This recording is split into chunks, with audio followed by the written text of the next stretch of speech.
Hi folks, thank you for joining me again on an episode of Firm Bushcraft. It's a special one today because I'm going to be celebrating my 40th birthday, which was last week. So I've got some new equipment to test out, which I've upgraded from my normal gear. I've upgraded the canvas, so it's very heavy, but it's going to last me a lifetime. Looking forward to playing with that. But more importantly, the family are coming up to have a barbecue in this area with me, a Bushcraft barbecue. They'll be going after a couple of hours and then I'll be staying over at night. So I'm very much looking forward to today. Looking forward to showing you the new gear as well, more importantly. So I'll get set up. They're going to be catching me up in about an hour and a half. So I've ran late, as I always do, so I've got to try and get it all set up. I've got a big tarp for the showers that might be coming later. Yeah, it's going to be good fun. Let's get set up. Okay guys, so I've just managed to get the new tarp set up. Yeah, like I said, this is for a family barbecue today, but essentially this is where the future Firm Bushcraft sessions will be held. So the landowner's recently been clearing a bit away. He's let me have a bit of that to build my new setup, which I'm going to show you shortly, but I just wanted to show you what the session site's going to look like basically. So my Husiv tarp, that's my new toys that I will show you shortly, but this will be the teaching area, the session area. So it's got my workbench there that you saw in a previous video. This sideboard thing, I think it needs knocking down, to be honest. I might build a new one, a bit more bushcrafty. I don't really like the pallets, but it is what it is. But yeah, this will keep the showers off us later. Fire there. We've got some cast iron griddles to cook on. Fat wood that I harvested the other day when I was out with the family. Of course, the beer. Lantern coming out. Yeah, I'm going to start getting this out. I'll probably do it on here to show you, because to set this up I need to build tripods, which again I will film later, but just to show you what this is all about. This is called a bedroll, and I'll show you what a bedroll is. Okay, rain's just come in. There's only a shower, but tarp's working. So this is a bedroll from a company called Bushcraft Spain in Valencia. It's a canvas oilskin bedroll, which can be used as a ground bivvy. It can also be used as a hammock, and it can also be used as a raised bed. I'll be doing a raised bed today. This is potentially what I'll be using with my future sessions, so at least when the customers arrive they have a choice of 3 different types of sleeping and they can decide on the day. So let's get it out and let's show you. This is essentially everything I need to camp all in one spot, really, rather than bringing 4 or 5 bags for live like I normally do. But yeah, show you.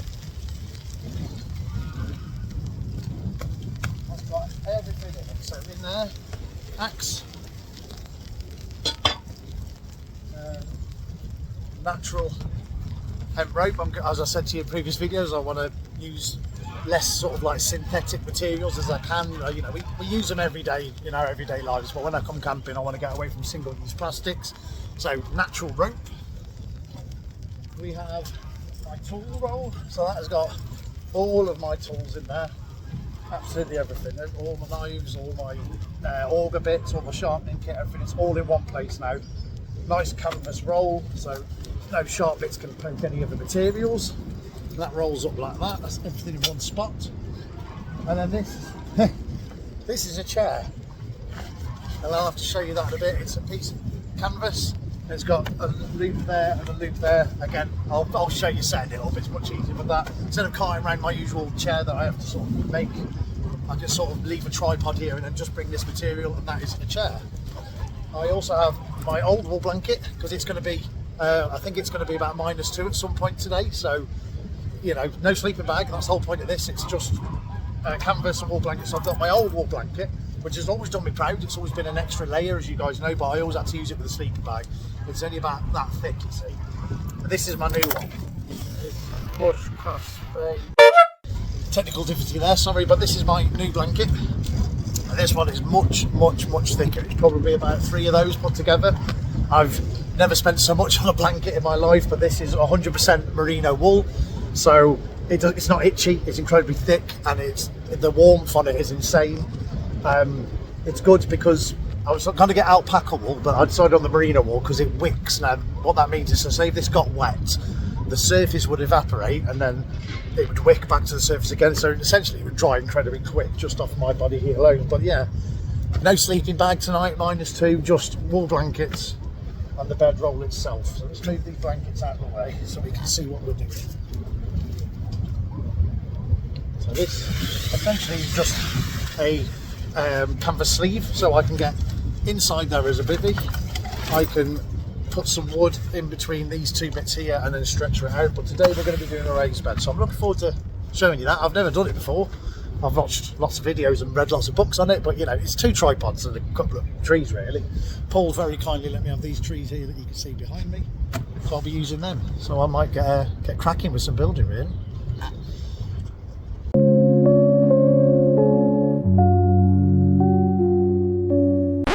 Okay, we're just enjoying a nice family barbecue and it's hailing. Come on, save yourselves, save the women and children. This is a camp all set up. The family have just gone from the barbecue now. Got caught by a bit of hail at one point, but you know, the old tarp proved to be successful. Made myself a Bushcraft chair, just a basic tripod and a bit of canvas material with a bar through it. Very, very, very comfortable. Imagine a hammock version of a chair, if you will. And then the raised bed is all set up. I ended up making this while the family were here, and I didn't really want to be filming for YouTube whilst all the nieces and nephews were here. So I'll probably do another video separately on how to make tripods. But yeah, that is cozy. Very happy with that.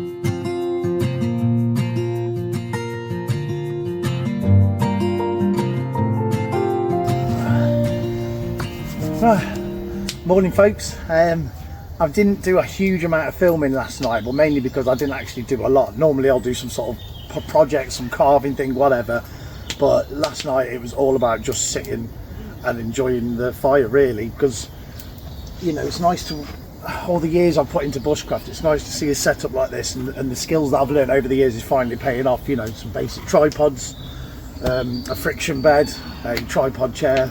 So I just wanted to sit and enjoy it, to be honest with you. I didn't end up eating. I was full after the barbecue, so I didn't bother eating anything. I did have some food with me, but it was basic stuff, so I wouldn't have filmed that anyway.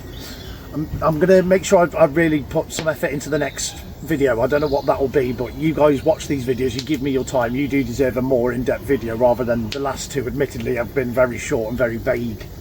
But yeah, I think on the next video I'll go into more detail on how to actually build a friction bed like this. And then I'll show you how to build the chair as well. Might possibly make like a little table or something. It'd be nice to have a little side table here. Again, I don't need one, it's just a way to practice my skills and put my skills to good use. So I've got a brew on at the moment. Mrs is coming in about 45 minutes to collect me, so I won't be having brekkie here again like I always do. You've got Groundhog Day every camp, but I'm going to have a big brekkie in the morning. I never do. I'd rather just have a nice big fry up with Matilda when I get back, to be honest, and, you know, just talk about the day, etc. But yeah, this was a absolutely phenomenal sleep. It was cold. I don't know if it was -2 like it said it was gonna be, but it was bloody cold. But there's a trick to lying into these blankets to make sure you stay warm. You don't just wrap yourself in them like you do in a normal blanket, because you will get air pockets then. So you sort of, probably show you again in more depth in the next video. But this blanket was absolutely insanely good. Like I was warm, very, very, very warm. My face was cold when that was exposed. But this blanket's big enough, you can throw it all right over you, and I was absolutely fine. I had the nice little glow from the lantern, listening to the crackle of the fire. The fire was still sort of smouldering this morning, so I've only had to sort of put a bit of fuel on it and blow on it. So I've had a couple of brews, and it's time to get packed up really. Like I say, in the next video I'll make sure that you get the videos you deserve, and I'll go much more in depth. But you know, please do leave comments to tell me what you'd like to see, because I've said to you before what I think is a normal task, so I don't bother filming it. But if it's something that you really want to see, you know, is there a specific food you'd like seeing cooked? You know, pizzas, there's all sorts you can cook. Or in fact, set me a challenge, you know, think of a meal that you think, oh, you'll never be able to cook that on a campfire, and I'll give it my bloody best go for you. I do like a challenge. So yeah, pack up the gear, which shouldn't take long, because that's the whole point of investing in all this gear. It is literally whack it all on the bed and roll it up, and I'm away, I'm done. That's the plan. Obviously I've got my haversack for my little bits, you know, my lights and all that stuff. But yeah, everything else just gets rolled up into the bed, so I'm looking forward to that. The good thing is with this spot that Paul lets me use, you know, I haven't got to take it down every time, so I'll take the tripod down itself and I'll store it in the sideboard just to protect it a bit from the rain. But like I said earlier in one of the other clips, that one of the sideboards, it needs knocking down. It's falling apart a little bit, really. And it doesn't look very bushcrafty, does it? Yeah, thank you very much for watching though. I really do appreciate your time, and I will make sure that the next one's a bit more in depth for you. But you got to let me know what you want to see. Set me a challenge. Thanks again for joining me, and I'll see you on the next episode. Bye bye.